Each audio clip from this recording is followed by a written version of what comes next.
টাকা জীবনের এক অবিচ্ছেদ্য অংশ।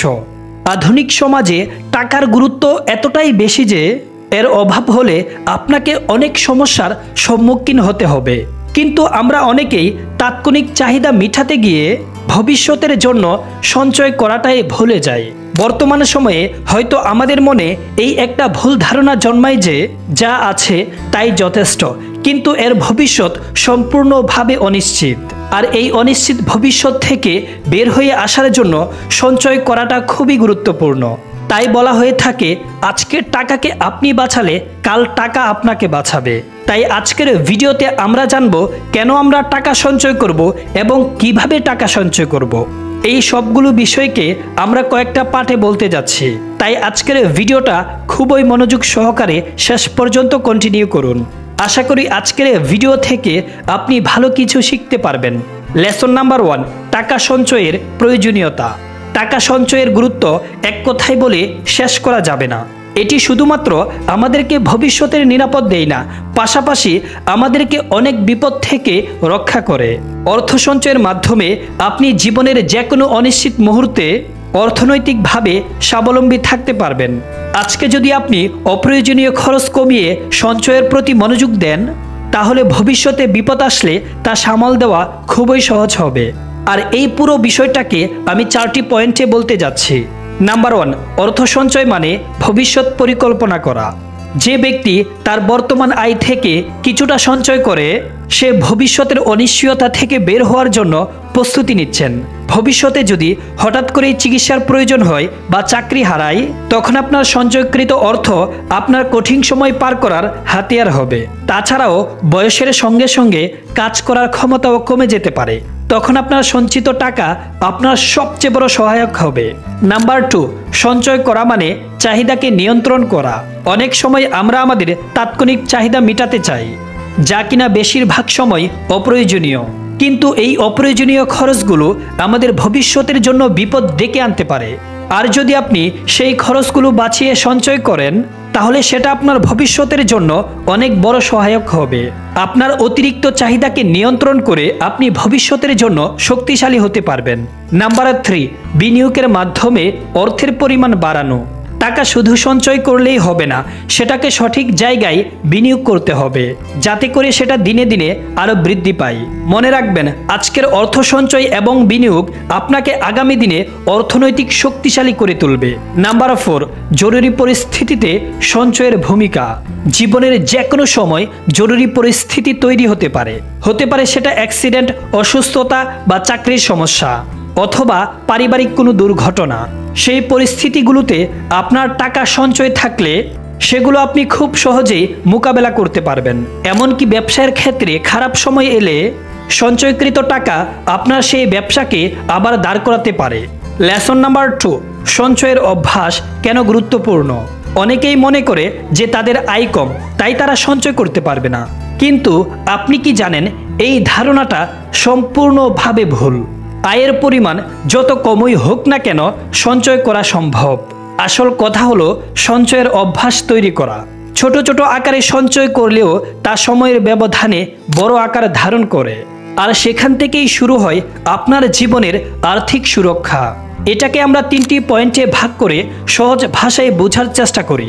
যেমন, ব্যয় নিয়ন্ত্রণ করা। সঞ্চয়ের প্রথম ধাপ হলো অপ্রয়োজনীয় খরচ নিয়ন্ত্রণ করা। আমরা অনেক সময় এমন কিছু জিনিস কিনে ফেলি যেগুলো আমাদের তত বেশি প্রয়োজন নয়।